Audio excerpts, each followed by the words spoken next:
Chapter 17. Go get it!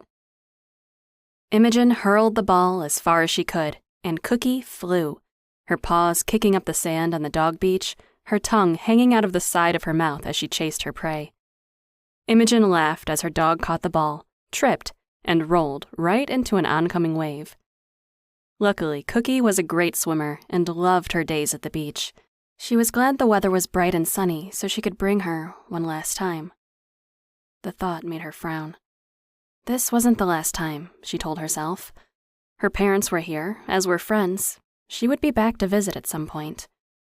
Still, it was bittersweet as she realized that she wouldn't be able to walk out of her apartment and down the street to the ocean. Cookie returned, sopping wet and ecstatic, to drop the ball at her feet for another round. Okay, one more. Then it's time to go meet some of our friends for brunch. Well, the ones who aren't wiping baby butts and chasing after toddlers anyway. The pit bull barked once, and Imogen did as she was told. After all, it was her dog's world, and she was just living in it. Cookie chased the ball one more time, and then Imogen put her back on her leash. It was too cold for Cookie to come with her to the restaurant. They would have to sit inside where dogs weren't allowed. So, despite the dog's protests, she took the dog home after she towel-dried her and promised her a doggy bag on her return. Imogen hadn't seen any of her friends in months and was looking forward to a good catch-up session. It was mostly her fault, Imogen knew.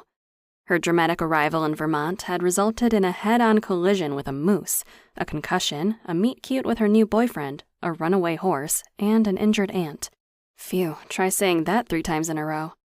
She'd been so busy and, if she were being honest, focused on her little corner of the world in the valley shadowed by mountains. In short, Imogen had been a terrible friend. She had an absolutely horrific number of boxes for storage. It had taken her a few days of actual blood and sweat, but there were more cuss words than tears. She was excited to start this new chapter in her life, but didn't want to let her past go. Somehow, she'd find a way to stay in touch and visit often. The wind whipped her hair, creating a vibrant red corona of waves, but she was focused on her destination, ignoring the temporary blindness and batting away the strands.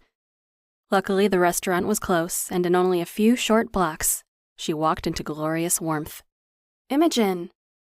It seemed like she was the last to arrive as she was greeted by a chorus of voices. Hey, guys. She threw her coat over the back of an empty chair and walked around the table, kissing each person. Luckily, it was midweek and they weren't too disruptive, having most of the place to themselves. Did you order me the skillet and maple bacon? What are we, amateurs? Of course we did. And a mimosa, too. Imogen grinned at her friend Xavier, who had spoken. He was dressed in a black, fitted sweater, even tighter jeans, and gorgeous white Doc Martens. He had a flair for the dramatic as an actor, and despite living in an artsy coastal town, he dressed formally.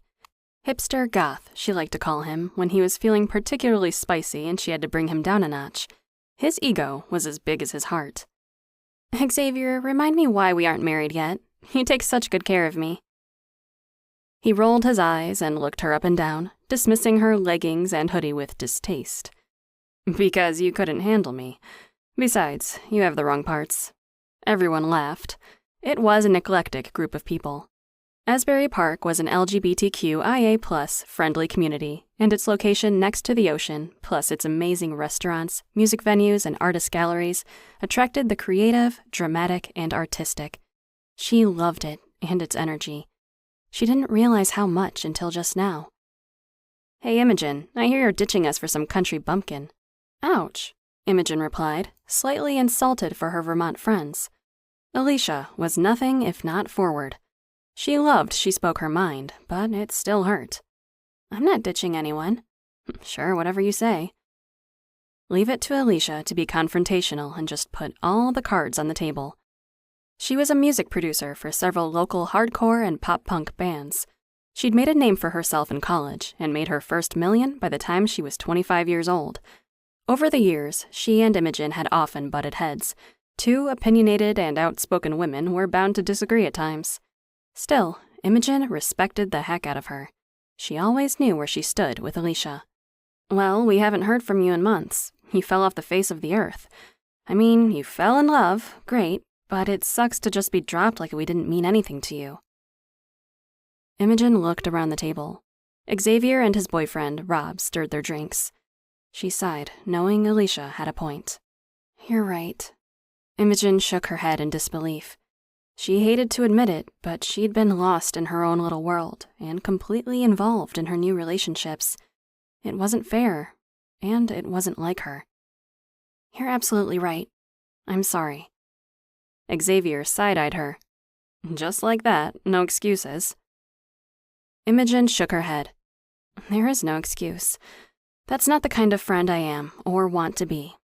I will say, though, she let out a breath, I'll be better. Her three friends shared a look.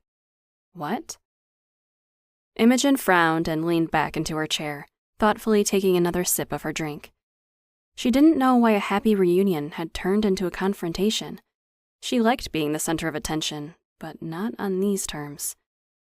She knew she had been terrible about keeping in touch. Truthfully, the lack of texting went both ways. Imogen had barely heard from them in ages, but that wasn't the point.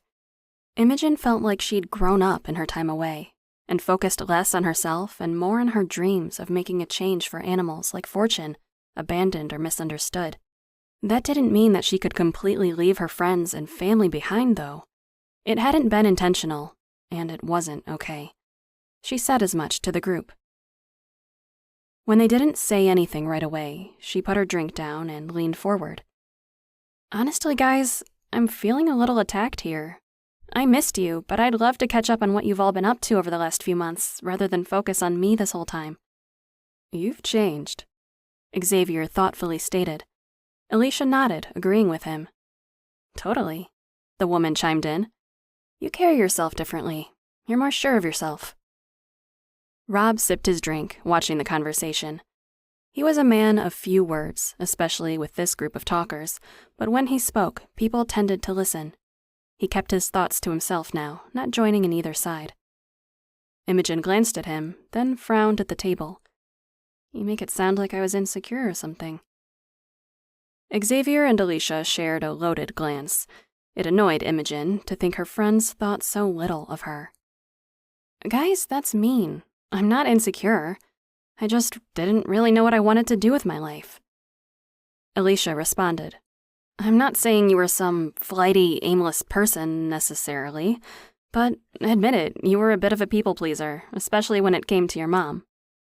Imogen didn't want to admit they were right, but she thought about it.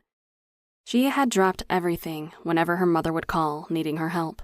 It made it hard to get a full-time job when she was expected to be available whenever she was needed for a project.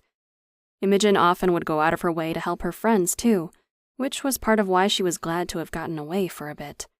It gave her time to get perspective and realize that she needed to focus on herself, that it wasn't selfish. It was actually a good thing. You may be right, Imogen sighed. Wasn't the sign of a good friend someone who was honest with you?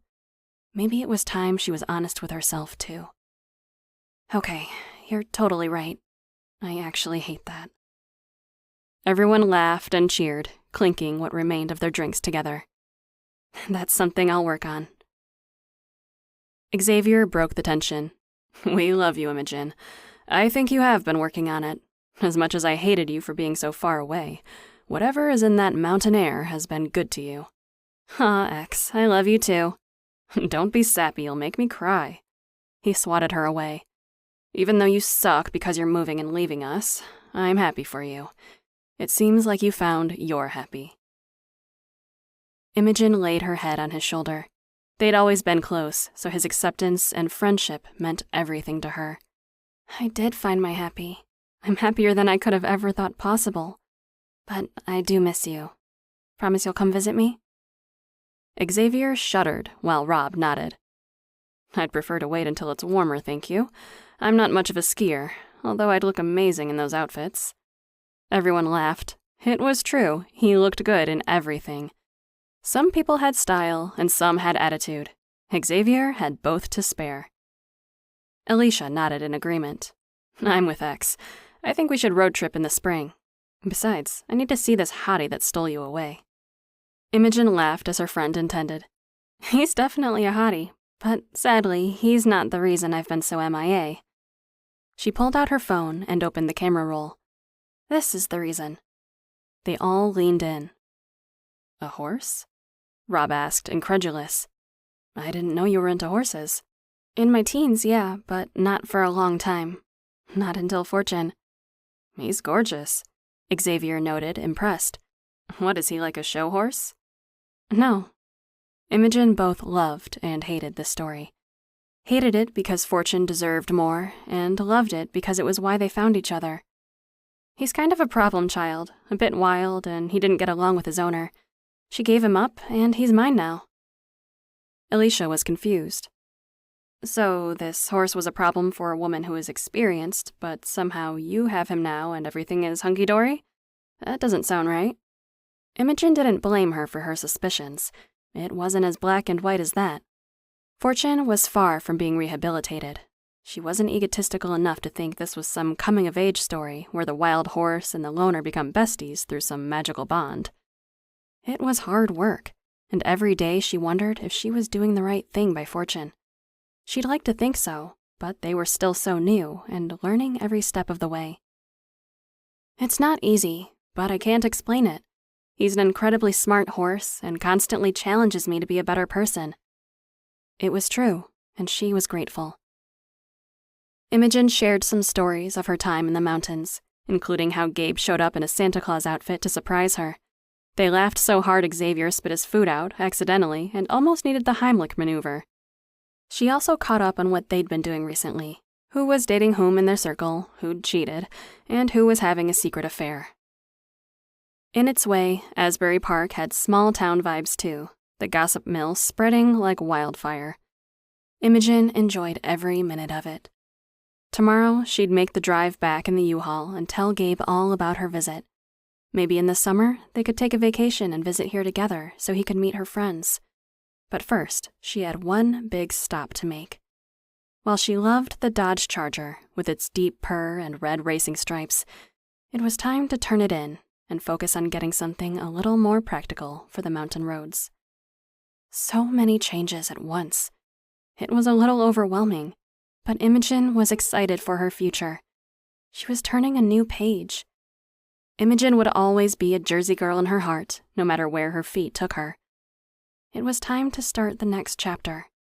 It may be unwritten right now, the future uncertain, but she knew it would be an adventure.